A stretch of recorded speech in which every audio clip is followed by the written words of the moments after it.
ভালোবাসার সংজ্ঞা হচ্ছে, ভালোবাসার ডেফিনেশনটা হচ্ছে যে আপনি যাকে পছন্দ করেন, যাকে আপনি ভালোবাসেন, তাকে আপনি কতটুকু বোঝেন। এটা হলো ভালোবাসার ডেফিনেশন। আপনি তাকে বোঝেন কিনা, আপনি তার স্বপ্নের পাশে অংশীদার হতে পারছেন কিনা, তার যে লাইফের অ্যাম্বিশন, এখানে আপনি তার পাশে সাথ দিতে পারছেন কিনা, তার হাত ধরে থাকতে পারছেন কিনা, সে হোঁচট খেলে আপনি তার পাশে থাকতে পারছেন কিনা, হ্যাঁ, সে খারাপ সময় পার করলে আপনি তাকে সাপোর্ট দিতে পারছেন কিনা, আপনি তাকে কনফিডেন্স দিচ্ছেন কিনা, এগুলো ভালোবাসা। আমরা আমাদের সন্তানদেরকে ভালোবাসি না? সন্তান পড়ে গেলে আমরা হাত ধরে তুলি, ওঠো, কিছু হয়নি, আবার যাও। এটার নাম ভালোবাসা। আর এই যে নোংরা জেনা, হারাম অ্যাফেয়ার্স, এটার মূল জিনিসটা যৌনতা। এটা কি জিনিস ভাই? যৌনতা। যারা বলে না এখানে একটা ডিভাইন লাভ আছে, ঐশ্বরিক লাভ, আমি বলি একটা প্রতারণা। ঐশ্বরিক লাভ না, এটা হচ্ছে শয়তানি লাভ।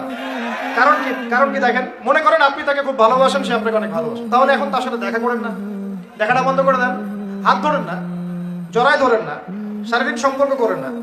আপনি এখানে তার সাথে পর্দা মেনটেন করেন, দেখেন পারেন কিনা। সে বলবে না আমি রাজি না, মেয়েও রাজি হবে না, ছেলেও রাজি হবে। আর এদিকে তো বিয়ে কঠিন করে ফেলা হয়েছে, এদিকে আবার পর্নোগ্রাফি ছড়ায় দেওয়া হয়েছে। তো সব মিলায় এরা নিজের চরিত্রকে হেফাজত করতে ব্যর্থ হচ্ছে। সলিউশন কি? সলিউশন হচ্ছে ভালো কাজে ব্যস্ত থাকা, নামাজ ঠিকঠাক মতো পড়া, কোরআনকে সময় দেয়া, রিজিকের সোর্স তৈরি করে আল্লাহর কাছে একজন নেককার মেয়ে চেয়ে নেয়া, এবং দিনদারিতে দেখে একটা মেয়েকে বিয়ে করে ফেলা।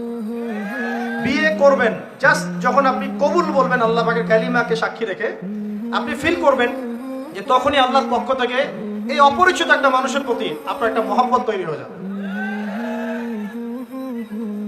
এটাই ভালোবাসা, এটাই ভালোবাসা। আর এটা আল্লাহ রাব্বুল আলামিন সূরা রুমের মধ্যে বলেছেন।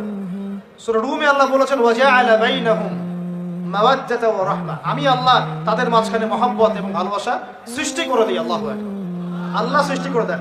আমাদের নানীদেরকে দেখবেন, নানা নাই, দাদা নাই, দাদি নানীদেরকে দেখবেন, বলবেন না আমি আমার স্বামীর ভিটা ছেড়ে কোথাও যাব না, বলে না? তাদের বিয়ে হয়েছিল, দেখা যায় দাদার বয়স ছিল তখন 16 আর দাদির বয়স ছিল তখন 14। এখন তো করা যাবেই না, এটা করলে আপনাকে শাস্তির আওতায় নিয়ে আসবে। তবে 16 বছর বয়সে আপনি জেনা এখন করতে পারবেন, ঠিক আছে? নাউজুবিল্লাহ। নানির বয়স ছিল 10, 12, নানার বয়স ছিল 20। এসব সময় বিয়ে হয়েছে না? 30, 40, 50 বছর সংসার করছে, কোনোদিন সংসারে ভাঙন হয় না। আছে না এমন? এটা ভালোবাসা। একজন আরেকজনের সম্মান বুঝতে শেখা, একজন আরেকজনের পাশে থাকা, একজন আরেকজনের স্বপ্নের পাশে থাকা, হোঁচট খেয়ে পড়ে গেলেও হাত ধরে উঠানো, পিছন থেকে কনফিডেন্স দেওয়া, তাকে বোঝা, রেসপেক্ট করা, সবচেয়ে বড় কথা বিশ্বাস করা। কি করা?